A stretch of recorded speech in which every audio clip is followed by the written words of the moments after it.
Who do you see in the mirror? Do you see your smile, your eyes shining, and the incredible qualities you bring to life, or do you see the bad traits? Maybe even the traits that were projected by someone else. The traits that a partner or even a parent attached to you without your say-so. Those traits may trick you into thinking you are lazy, stupid, too heavy, not good enough. Traits that may have been placed there since childhood and are so deep-rooted that you can't help but believe them. How do you feel about the face looking back at you? Do you feel pride? Do you feel full of shame? Who do you see when you look in the mirror? Do you see yourself or something else entirely?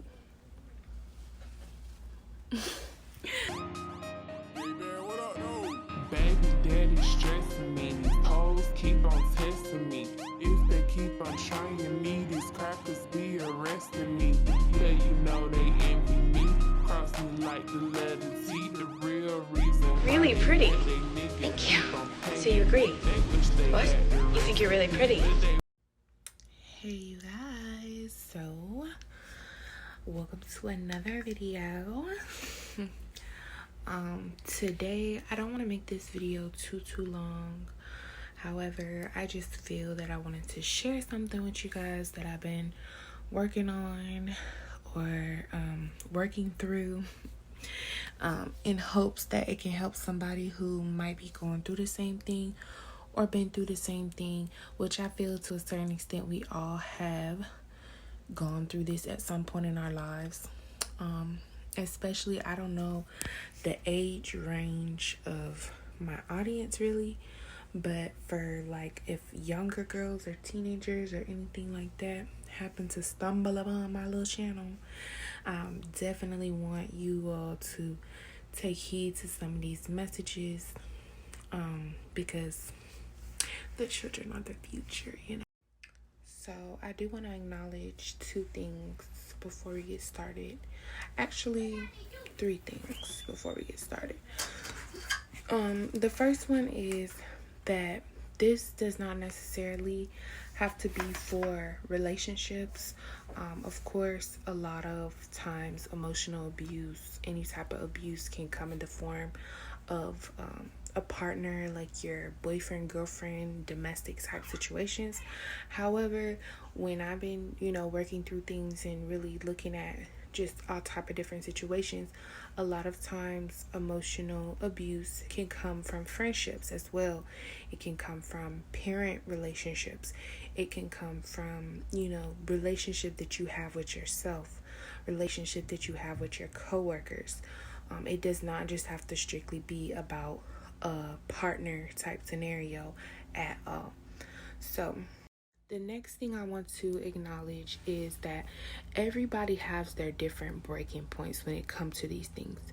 You cannot necessarily look at someone else's situation and be like, oh, I would have never put up with that, or I should continue to put up with this because so-and-so put up with that, because everybody is different. We all grew up differently. We all, even if you have a brother or sister, even if you have a twin, that does not necessarily mean that your genetic makeup is the same as them. So everybody goes through their different variations of, experience in life. So everybody have different breaking points. You have to make the call on what is affecting you the deepest, and it's a very personal journey to recovery as well. The next thing is that definitely if you feel like you're going through something like this, you want to talk to someone other than, the person that you're going through it with, as well as you want to talk to someone you can trust. Sometimes that can come in the form of an anonymous person who doesn't know you. I honestly feel like that's better. I strongly feel getting just people involved in your business sometimes can backfire, especially when it comes to romantic relationships, because this is not necessarily to blame somebody for something. It's not necessarily to, take this person out of your life totally. Sometimes that's not possible, especially if it is a coworker or if it is a parent. It's not just so easy to cast this person aside. What is most important, I feel, is to acknowledge the behavior, acknowledge your feelings about it, set a boundary, let your voice be heard, not necessarily saying that anything's gonna change from you voicing this with that person, but also realizing that sometimes people are not aware of how to treat another person properly, how to love another person properly, and this is just the beginning. And is acknowledging it is the beginning. Recovery is about you, it's not about the other person. So that's my note there. So I really feel that even if it is a person who does not know you, or even if it's just you could talk to me, I'm gonna come up with some way that my subscribers can like call me at certain time to anonymously talk about stuff. The more I get into these type of conversations, because a lot of what I have on here is like about my BBL and me being a phone actress. So I don't want y'all calling me about that, just all times of the night. You still got to go through a consultation for some of those things. And then for the BBL, just comment below. It's only so many questions you can ask about that.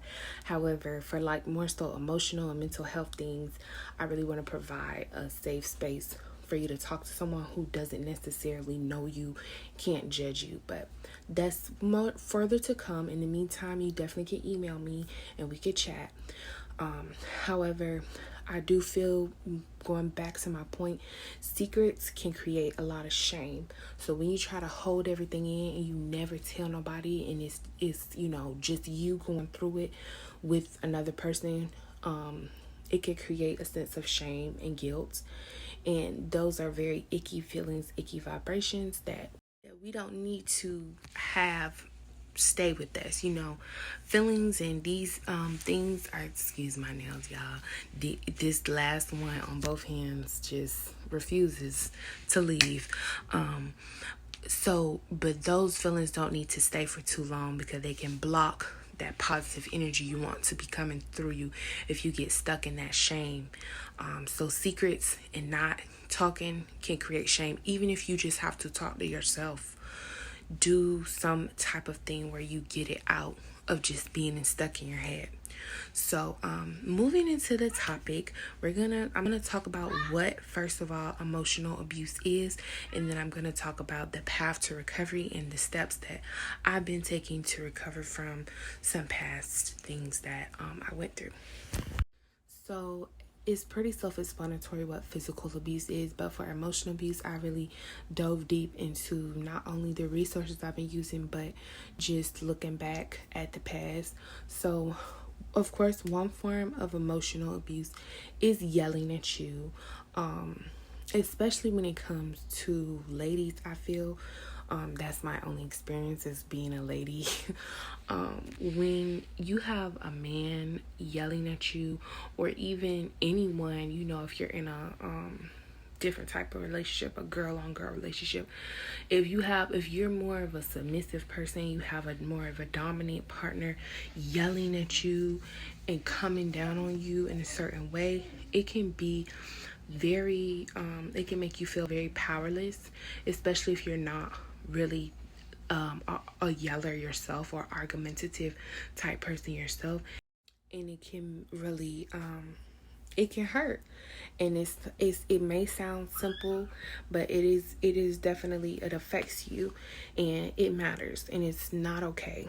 One thing I practice even with my daughter, not saying I'm perfect, I'm far from perfect, one of the closest things. However, I don't really yell at her like that. I don't spank her. I don't.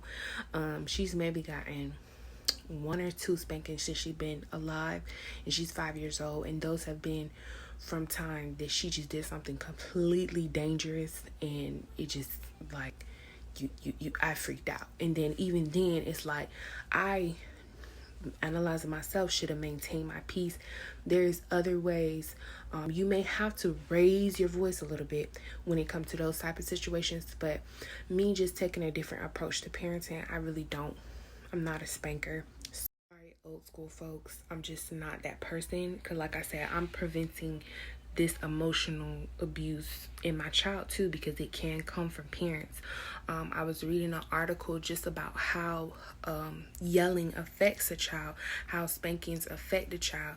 And I know for a certain fact, a spanking to a child, to like my child, because I can't speak on myself because it was different times, is way less effective than no iPad, no Roblox, no YouTube, no iPad for a day alone is gonna do it.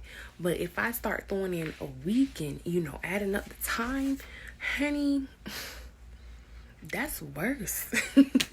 But it's not the same abuse effect, if you can't understand what I'm saying. So yelling is definitely something. It lowers your vibration.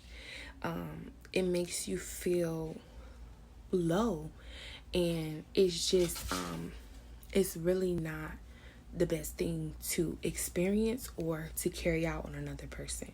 So maybe this video, you will realize some things you're doing that are emotionally abusive. So that's number one. Number two is, I'm looking down at my notes here, constant rejection. So this was one that kind of surprised me, but when I thought about it, it made complete sense.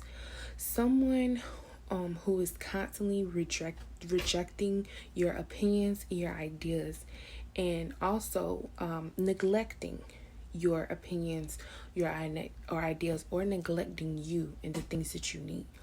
That matters. You matter. Your thoughts matter. Your opinions matter. The things you have to say matter.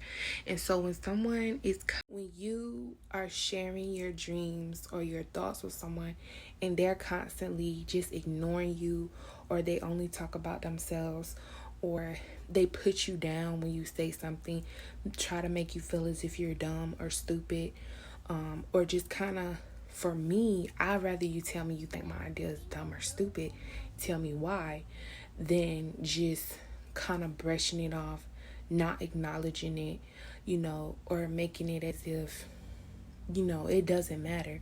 That shows me that we don't have the type of relationship where I'm respected by you. And so that is a form of emotional abuse. And this can be one of those things that's evident with friends. If you have friends, I've had friends before who I would be talking to them and it's like their eyes, it's dead behind their eyes, like they're not really listening to me. But when it comes to them talking, they'll go on and on and on and on and on, and I'm extremely attentive. I'm listening, I'm giving feedback. And so that is one of those things, especially not even just especially, but when it comes to your child, or when it comes to you and your inner child and what you went through, it can really hurt. And it can have long-lasting effects. Like, I still remember times when, like I talked about in one of my videos, like I wanted to be a fashion designer. I was like, that was my dream. And my dad, he kind of shot it down and like, you have to go to college and you have to do this. And like I said, I'm not holding him as like, what you say, I'm not blaming him in any way. However, that is a moment that I remember so vividly, and it stuck with me to the point it affected me, like, and now I'm able to talk about it, and we can talk about it, and I can, pursue that. It hurts, especially, I want to stop saying especially, but when it comes from a parent, or when it comes from someone you respect, authority figure, it can really hurt, and it can really kind of bottle up some things inside of you. I look at people like Shane Justin and Jisoo Woo and, Sweet Blood Apparel, Honey Bum, and I just imagine, wow, if I would have took that route, I could be so much further right now, just in the world we live in. Malls are like dead, and with me knowing how to do web design and graphic design, I just think the money that I spent in college doesn't really amount to per year. Not necessarily saying it doesn't amount to, but that money taken and put into fashion designing. I think I seen Shane Justin was answering questions one day. Oh, I just got a sale on my course. Thank you guys. But he started his business with like $100. So it's like that, getting back on track. My daughter's calling me. She's doing her homework, so let me not emotionally abuse her. Go see what she needs. I'll be right back. So just be aware of that. And if you do feel like that's the case, let the person know that you're not okay with that. Maybe not bring it up at the time. Give it some time to wind down a bit, and then come back and say, hey, earlier when I talked to you about this, I feel like you kind of just brushed me off, or you didn't, acknowledge my thoughts or whatever. And let them know it's not okay. And people should be able to have conversations. If you cannot have an open conversation with somebody, then that's the problem. And that's on behalf of the emotional abuser and yourself. You cannot be so meek and so quiet and so afraid to even talk about things that are bothering you, because they will never get resolved. Give yourself a chance to speak up before you just push someone away and they don't even know what they did wrong. That's something I'm honestly still struggling with, because I'm very unconfrontational at times, and I just hold in a lot of things, and I just will leave, go on a drive, stay gone, instead of speaking up. And I'm working on it. I told you I'm not perfect. But okay, let's keep going to number 3. So number 3 is gaslighting. Now, this was a term I have been hearing, but I really was confused on the meaning. And once I figured it out, it made a lot of sense to me, and I recognized it in some of my past relationships, friendships, in life. Even teachers. I want to throw teachers in too, because getting back to my younger crowd, or even my college crowd, teachers can be very much so the recipients, or not the recipients. That's why they was talking about me, because I don't even know words. I'm just playing. The distributors, they can do emotional abuse too. And that's why, as a parent, I do not stand for that. I put my daughter out of summer camp because she came home every day. The teachers are rude. The teachers are mean. The teachers always yelling at us. The teacher won't let us go to the bathroom. Let me tell y'all big behind that y'all can't go to the bathroom. Let me yell at y'all all the time. Do y'all like that? No. So I do it to kids. I do understand that it takes a certain level of patience to deal with little kids. However, get into a different industry, because you're not mine. And that's the type of parent that I am. I'm going to always stand up for my child, regardless. But my parents, one thing about it, my parents and my grandmother, when it came to school, it was never just, oh, the teacher know what they talking about. No. You have to make your kids feel like you actually care about them, if you want them to actually care about themselves and care about school, period. So that's my little tea on teachers. And I was a teacher myself before a short period of time. At a very, predominantly behavioral problem school. So I know it's difficult, but the kids love me because I listen. Anywho, but gaslighting is when somebody is making you doubt yourself, your thoughts, and even your own sanity, making you think you're crazy by manipulating the truth. So this term actually come from a play where this man, he kept turning down the lights in his house, the gas light, and making his wife think that, he's like, oh, I don't know what you're talking about. So it basically got darker and darker every day, and she's like, what's going on? And he's like, I don't know what you're talking about. Terrible. Who does that? However, in relationships or whatever, this can come in the form of making you think you said something that you didn't say, or making you feel like something was bigger or smaller than what it was. It's that type of thing, just making you doubt yourself. You think that you're this quiet. You see yourself as doing something one way. Maybe you're not selfish. You always go out your way to make this other person feel accepted, loved, valued, and they call you selfish because of one thing you did that is kind of skewed. So you begin to believe this about yourself, or question yourself, or doubt yourself, and it can come in the form of just many different things. However, it's a very big thing, and so it's a nasty little emotional abuse tactic, and so that is one thing I will show you guys that I'm working on recovery from. So I got this book. It's called the Gaslighting Recovery Journal, Prompts and Practices for Healing from Emotional Abuse by Alyssa Stamps. And it is very, very good. I've already started working with it, and the prompts are just like very good. It explains, what exactly gaslighting is. Who do you see in the mirror? Do you see your smile, your eyes shining, and the incredible qualities you bring to life, or do you see the bad traits? Maybe even the traits that were projected by someone else. The traits that a partner or even a parent attached to you without your say-so. Those traits may trick you into thinking you are lazy, stupid, too heavy, not good enough. Traits that may have been placed there since childhood and are so deep-rooted that you can't help but believe them. How do you feel about the face looking back at you? Do you feel pride? Do you feel full of shame? Who do you see when you look in the mirror? Do you see yourself or something else entirely? So yeah, that's the introduction, and then you do have your prompts in here. What are some of the qualities of your younger self you really love? Do these qualities still feel present today? If not, how would you go about getting back in touch with those parts of self? That's a prompt. And they have exercises. Stand in front of the mirror as you look at your reflection.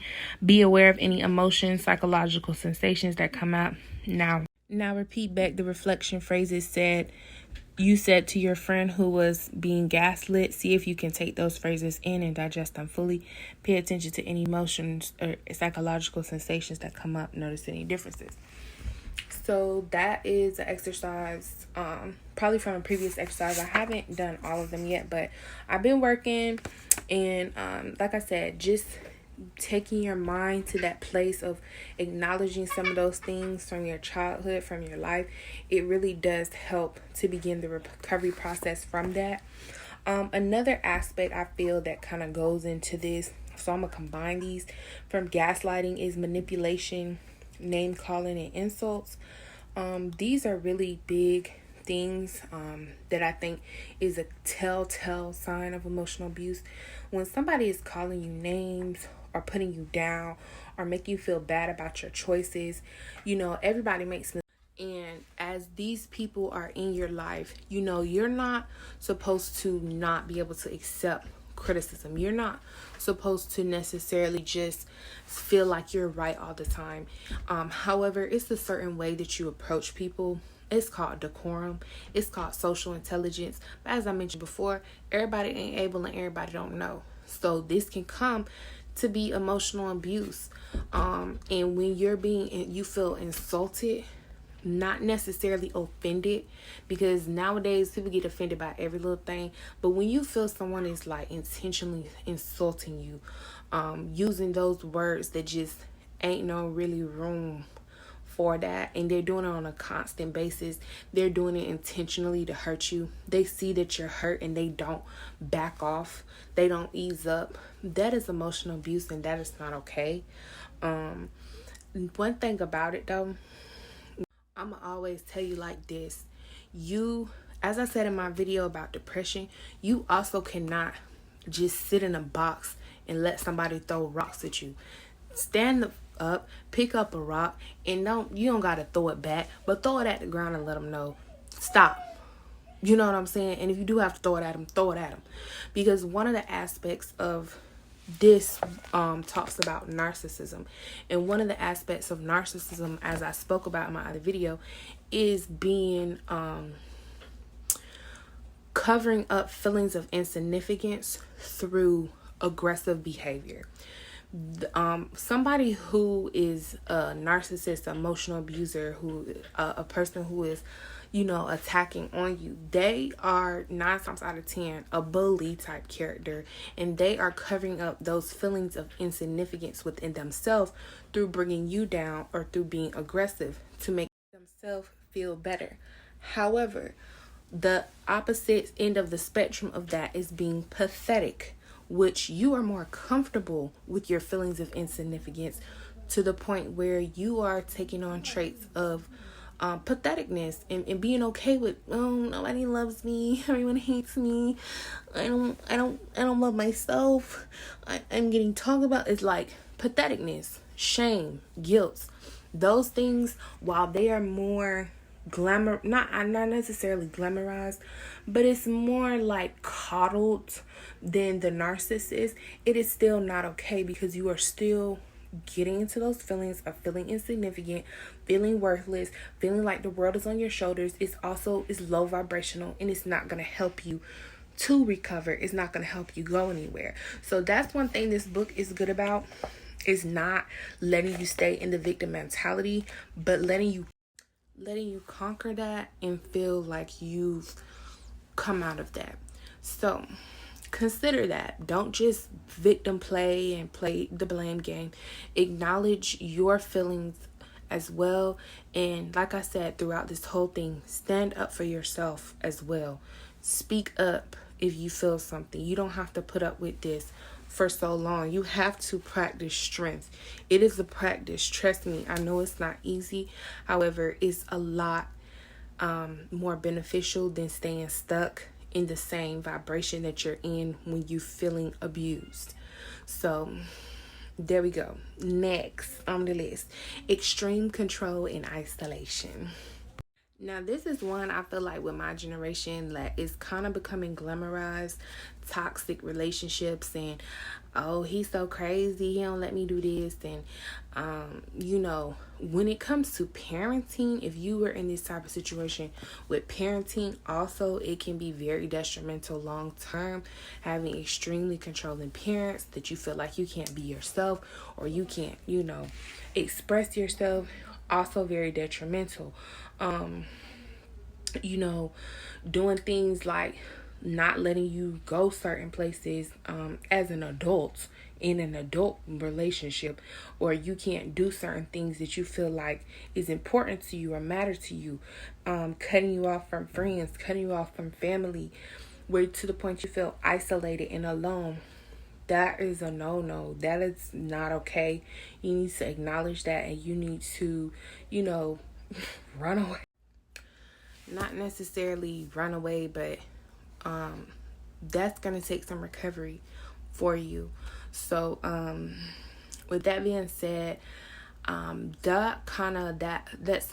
extreme control kind of usually goes tied in with physical abuse too.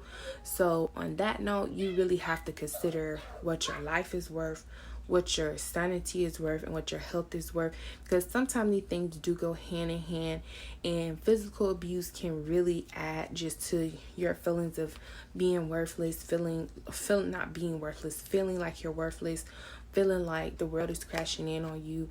And it's very difficult, and I feel like it's very messed up, because a lot of times, like, it just shows how weak the other person is, because they know that they can do this to you and you can't really do anything back. And I feel like that is extremely weak, especially when it comes to a man and a woman, because it does not show strength to hurt somebody who can't really hurt you back.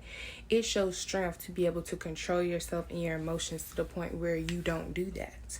And so I feel like that's a whole nother video, and I'm not about to go there. We've talked long enough.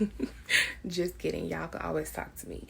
However, that is an aspect of things that I feel like we're going to let that stay where it's at for right now, because this is about emotional.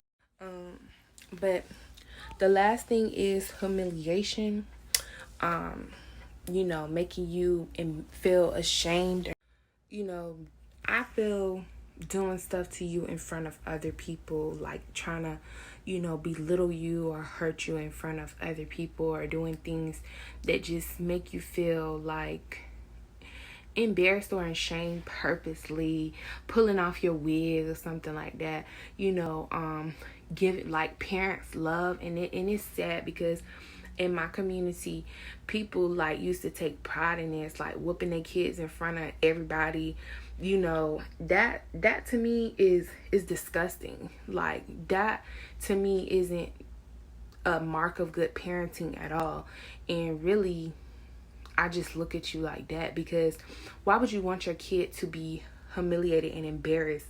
That can cause emotional wounds that turn into mental health issues. And it's like, a spanking, if it have to boil down to that, that should be a very personal thing between you and your child. Because for a spanking to, I feel, even be effective, your child needs to understand why they're getting a spanking. They need to understand that you're, that you still love them, as well as they need to understand, their actions that led up to this. Some of people just like to beat the crap out of their kids, not explain stuff, leave them crying and wounded to go through those emotional issues by themselves. And honestly, truth being told, I've talked about this with my sister before. The kids who used to get the worst whoopings and parents used to beat them the most turned out to be doing the most rebellious things and the most craziest things, and doing the most grownest actions later on. It did not make them out to be any better of people. However, little Johnny, who never got whoopings, grew up to be this, that, and the third. People love to throw in there, oh, little Johnny the one, he gonna shoot up the whole school. Take a step back and think about how many active shooters in schools there are versus successful adults who are productive and what they call that, contribute to society. Stop it. Have several seats, because you wrong. And if you get some sort of sick pleasure out of beating your children, I also just don't agree with that either. So yeah, that's the moral of everything. Like I said before, don't beat yourself up. Don't keep secrets. Speak up, because you don't want to stay in a mindset that nothing's ever going to change. Or, sometimes people can change. I'll be the one to tell you, sometimes when someone is aware of what they're doing and how it affects you, and they begin to do the work themselves and help you do the work yourself, things can get better for you. And so another thing I recommend is doing some shadow work. This is a shadow work journal. It is very, very, very, very good. I love this particular journal. As a matter of fact, all of these things will be linked below in the description. So definitely click through that link if you're thinking about buying any of these things to help support the channel. But these are all available on Amazon. Very reasonable. This journal also has prompts and just little different paragraphs to help you. As you can see, now it's time to be more specific. Write down your own affirmations using material from previous exercises. Create loving affirmations for your inner child. Write a letter to your inner child. A lot of this stuff is about inner child work, and that's why I strongly, speak on to my parents like that, because you don't want to raise up a child who has a disturbed inner child. Like, you're not going to be perfect. Nobody has all the answers to parenting or knows how to do it perfectly. Even if you do, taking actions and implementations of, new ways of thinking as far as conscious parenting goes. It's not even necessarily new ways of thinking, but just conscious parenting. I'm a part of on Facebook called Conscious Parenting, and I really like that group because it's just a community of people who just really take parenting seriously. And so I think that for parents especially, you've been given such an amazing gift, first of all, and second of all, you have a job to do, and that is to raise your child in the best way that you can. So even starting here for yourself, you know, can help you to be a better parent. And if you don't have kids, raise your inner child to who they need to be and help them recover from some of the things that you may have gone through. So that's pretty much all I have, guys. Thank you for watching to the end, my friend. If you made it here, definitely click the links below to get these 2 journals, because they've helped me a lot on this journey to recovery. And you know, just make it a habit to watch videos like this because they're helpful, and to make videos like this because it's helpful. And just remember, I love you. Make sure you definitely love yourself. Oh, and one more thing. For my more spiritually inclined folks, this is a candle that I worked with on the beginning. On my mom's birthday, I did it. I lit it and I got started. And I did, you know, some little extra stuff. But however, this candle, it has a message on it. It says, I release the past so I may move forward. And it has crystals, oils, essential oils, and herbs within it already. I have another channel already, but I haven't been on there. But I'm about to get back on there for more like that type of stuff. This type of stuff. Because I don't want to too much mix that into here, because I know it ain't for everybody. Look at this beautiful girl. Why would I want to emotionally abuse her? She's so beautiful. I love her. But yeah, candles, you know, is not bad necessarily. Why did I say necessarily? It's not bad. So it's just like this crystal. It has pink kunzite in it, which is a crystal that helps with just accepting universal love, accepting love from the creator. And herbs, it has certain herbs in it. And this is a magic. You know, this is magic. Yeah, it's a part of magic. Those are bay leaves. So if you're interested in that, I'm gonna leave my other channel below. I'm about to make some more content for that channel just because I feel like. And if you don't know her name is Haley Way. Thank you, Selena. Her name is Selena So Smart. She has a YouTube channel as well. She about to get back on there. I'm about to get back on And her make other sure you channel. type in Selena So Smart, kids.